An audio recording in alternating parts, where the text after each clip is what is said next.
Nah akhirnya dokter muda, dokter-dokter yang punya kapasitas mumpuni praktik di luar negeri. Dia tidak bisa pulang, bukan tidak cinta Indonesia, tapi begitu pulang jadi pengangguran. Kuliah di Johns Hopkins pengangguran, ditanya tetangga juga pasti malu, Pak. Susahnya teman-teman diaspora lulusan kedokteran kampus-kampus ternama di berbagai negara, jangan-jangan ini soal praktik manipulatif persaingan praktik kedokteran. Saya tidak tahu ini negara atau bukan.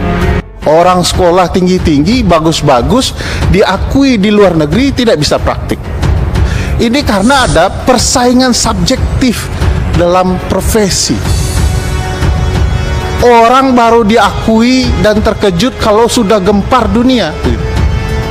RDPU Komisi 9 DPR RI, ahli hukum bongkar kong kali kong persaingan praktik kedokteran di Indonesia. Ini karena ada persaingan subjektif dalam profesi. Orang baru diakui dan terkejut kalau sudah gempar dunia. Nah akhirnya dokter muda, dokter-dokter yang punya kapasitas mumpuni praktik di luar negeri. Dia tidak bisa pulang, bukan tidak cinta Indonesia, tapi begitu pulang jadi pengangguran. Kuliah di Johns Hopkins pengangguran, ditanya tetangga juga pasti malu, Pak. Jadi ini problematika yang menurut saya perlu diselesaikan, bahwa tanggung jawab negara tidak bisa kemudian didelegasikan kepada organisasi profesi. Mohon maaf Pak Wakil Ketua, Ibu Bapak sekalian, sudah jadi rahasia umum pendidikan profesi kedokteran di Indonesia itu sangat tidak hanya berbiaya tinggi, jadi beban untuk anak-anak pintar masuk ke sekolah, tetapi juga praktik bully di dalam perkuliahan kedokteran. Saya pernah menerima laporan dari orang tua murid ya, bagaimana kemudian pendidikan kedokteran itu bully. Bentuk bulinya sederhana. Ada mahasiswa kedokteran baru masuk, lalu disuruh parkir begitu ya, disuruh kemudian bayar makanan. Nah itu lebih beban lagi kalau kuliah S2 itu. Dan dokter-dokter ini semua pasti tahu, yang sekolah di Indonesia pasti tahu, praktik ini terjadi di seluruh fakultas kedokteran di Indonesia. Saya memaparkan dari perspektif hukum tata negara karena ini menyangkut perundang-undangan dan juga hak dan jaminan layanan kesehatan.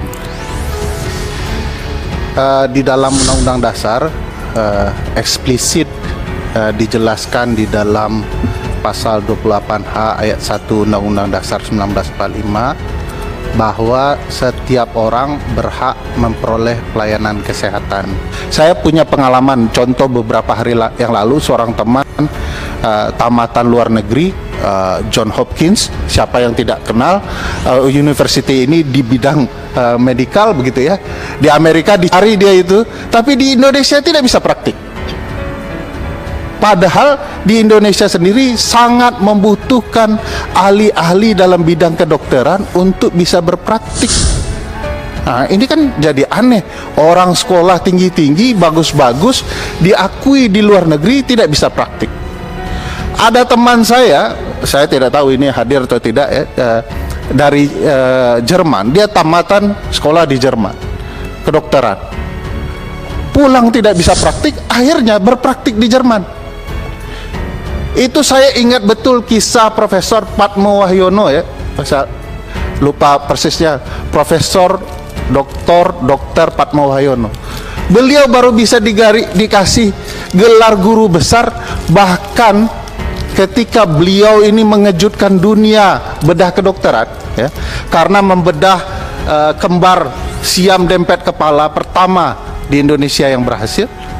Dia katakan bagaimana membelah itu seperti membelah uang kertas. Semua dunia terkejut sehingga dikenal teorinya Patmo Wahyono teori. Dunia mengakui dan Utrecht ingin menjadikannya profesor. Barulah Indonesia buru-buru minta dia bertahan di Indonesia untuk diberikan gelar profesor.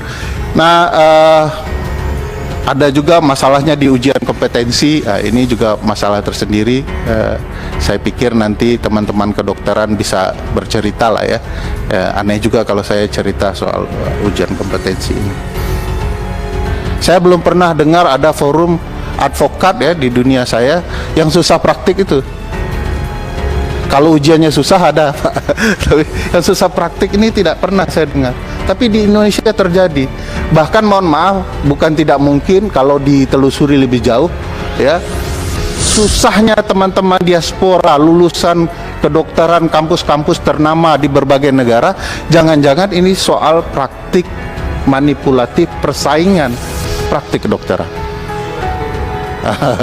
Nggak ingin dapat saingan.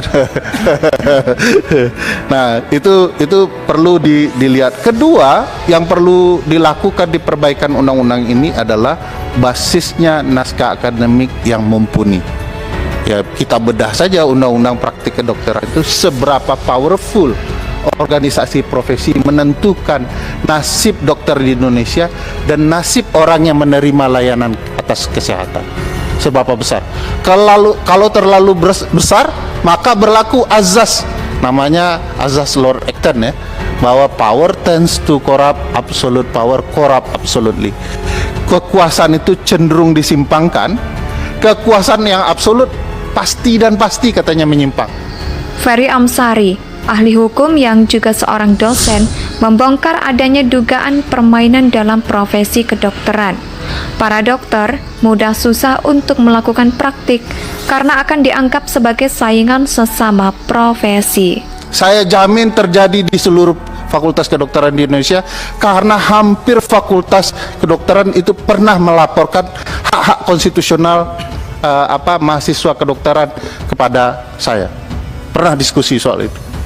Jadi ini praktik yang kemudian mesti diperbaiki. Praktik bully ini juga terjadi akhirnya kepada dunia praktik. Begitu sudah jadi dokter dipaksa ikut simposium lah. Belum tentu penting juga bagi dokter begitu ya. Ikut pendidikan ini itulah yang juga tidak ada relasinya dengan kapasitas peningkatan keahliannya. Padahal ujung-ujungnya semua mohon maaf mungkin bicara uang gitu ya. Nah, termasuk juga bicara penentuan izin praktik misalnya spesialis dan segala macamnya, saya dengar juga itu kaya dengan kepentingan-kepentingan tertentu.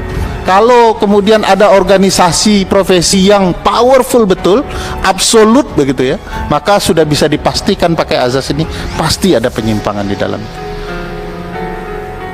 DPR saja sekarang tidak boleh ngurus anggaran walaupun itu adalah fungsi DPR ya, sampai satuan 3. Ini ada organisasi profesi dari hulu hingga hilir. Saya tidak tahu ini negara atau bukan gitu ya. Orang baru diakui dan terkejut kalau sudah gempar dunia. Akhir-akhirnya dokter-dokter muda, dokter-dokter yang punya kapasitas mumpuni praktik di luar negeri, dia tidak bisa pulang, bukan tidak cinta Indonesia, tapi begitu pulang jadi pengangguran. Ditanya tetangga juga pasti malu. Lulusan kedokteran kampus-kampus ternama di berbagai negara. Jangan-jangan ini soal praktik manipulatif, persaingan praktik dokter. Ada persaingan subjektif dalam profesi. Orang baru diakui dan terkejut kalau sudah gempar dunia. Nah, akhirnya dokter muda, dokter-dokter yang punya kapasitas mumpuni praktik di luar negeri. Dia tidak bisa pulang, bukan tidak cinta Indonesia, tapi begitu pulang jadi pengangguran. Kuliah di Johns Hopkins pengangguran, ditanya tetangga juga pasti malu, Pak. Jadi ini problematika yang menurut saya perlu diselesaikan, bahwa tanggung jawab negara tidak bisa kemudian didelegasikan kepada organisasi profesi. Mohon maaf Pak Wakil Ketua, Ibu Bapak sekalian, sudah jadi rahasia umum pendidikan profesi kedokteran di Indonesia itu sangat tidak hanya berbiaya tinggi, jadi beban untuk anak-anak pintar masuk ke sekolah, tetapi juga praktik bully di dalam perkuliahan kedokteran. Saya pernah menerima laporan dari orang tua murid ya, bagaimana kemudian pendidikan kedokteran itu bully. Bentuk bulinya sederhana. Ada mahasiswa kedokteran baru masuk, lalu disuruh parkir begitu ya, disuruh kemudian bayar makanan. Nah, itu lebih beban lagi kalau kuliah S2 itu. Dan dokter-dokter ini semua pasti tahu, yang sekolah di Indonesia pasti tahu, praktik ini terjadi di seluruh fakultas kedokteran di Indonesia. Saya memaparkan dari perspektif